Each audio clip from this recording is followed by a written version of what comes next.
कराची शहर का कोई वाली वारिस है? मुझे लगता है नहीं है। मुस्तफा कमाल साहब पाक सरजमीन के सरबरा आज के खुसूस उनसे गुफ्तगू करूंगी। उनकी शोहरत यह है मेरे नजदीक और शायद कराची वालों के नजदीक कि जब आप मेयर थे तो बेहतरीन काम किया। आप के दौर में जो डेवलपमेंट हुई उसके बाद मुझे नहीं लगता कि कराची में अब उसके बाद कोई उस नौयत की डेवलपमेंट हुई होगी। अंडरपासेस बने, फ्लाईओवर्स बने, बहुत काम हुआ और अच्छा काम हुआ। So you are obviously known for that. और दूसरी आपकी शोहरत है अल्ताफ हुसैन को उस वक्त छोड़कर जाना जब किसी में इतनी हिम्मत नहीं थी कि उनका नाम भी लिया जा सकता। उस वक्त छोड़कर जाना, उनसे बगावत करना, फिर वापस आना और डंकी की चोट पर तमाम राज अफशा करना। आज हम उनसे गुफ्तगू करेंगे। सैयद मुस्तफा कमाल साहब, बहुत बहुत शुक्रिया। अस्सलाम वालेकुम।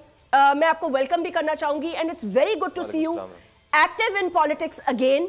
जैसे कि आपने कहा 2023 इंशाल्लाह ताला इलेक्शंस का साल होगा। मुस्तफा कमाल साहब, मैं सिर्फ आपसे पहला सवाल ये है मेरा, आज मैं ये जानना चाहती हूं कि ये जो कोशिशें हो रही हैं एमक्यूएम को इकट्ठा करने की, आप कितने होपफुल हैं इसमें? ये हो पाएगा? और अगर ये हो जाता है तो उससे शहर कराची को क्या फायदा है? Thank you very much Jasmine. मैं होपफुल इस तरह से हूँ कि मुझे इंटेंशंस जो है वो ठीक लगती हैं और हमारी बात हुई है। 3 हमारी मुलाकातें 2 गवर्नर सिंध से और एक जो खालिद मकबूल सिद्दीकी साहब से हमारे पास आए थे और उन्होंने खुलकर बात की। गवर्नर साहब से तो सरसरी थी, डेफिनेटली उबूरी गुफ्तगू हुई कि भाई इन हालात पे जो है जुड़ना चाहिए, मिलना चाहिए। हम बहुत पहले से कुछ बातें करते चले आ रहे हैं, लेकिन खालिद मकबूल सिद्दीकी भाई ने जो है वो डिटेल में यहाँ पर बात की और उसी बात को उन्होंने मीडिया के सामने भी रखा। मैं समझता हूँ कि ये तमाम हालात, ये तमाम एक्टिविटीज़ इसलिए हो रही हैं कि देखिए 15 साल से पीपल्स पार्टी की यहाँ पर हुकूमत है और उन्होंने सिंध का बेड़ा गर्क किया है, कराची में भी उन्होंने कुछ नहीं किया। यहाँ पर पीने का पानी आता नहीं है, सीवरेज का पानी घर से जाता नहीं है। 2.5 लाख नौकरियाँ दी हैं, एक नौकरी शहर वालों को नहीं। कोटा सिस्टम जो था 40%, उस कोटे पर भी कोटा नहीं दे रहे, जाली डोमिसाइल बनाकर उस कोटे को भी जो है वो हड़प कर जा रहे हैं। यहाँ पर कोई ना ट्रांसपोर्ट है, ना यहाँ पर जो है वो कचरा उठाते हैं, ना यहाँ पर इख्तियारात और वसाइल दे रखे।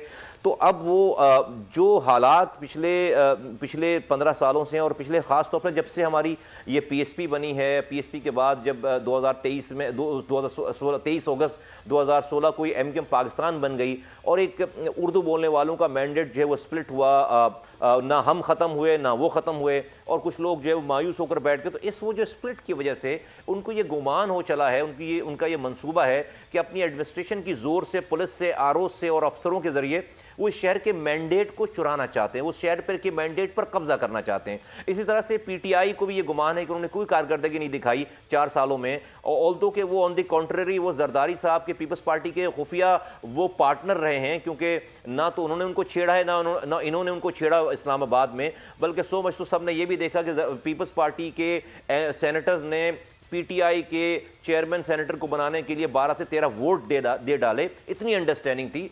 इस सिचुएशन में हम ये आज जो बातें हो रही हैं, जो कि मैं 7 सालों से सुनना भी गवारा नहीं करता था।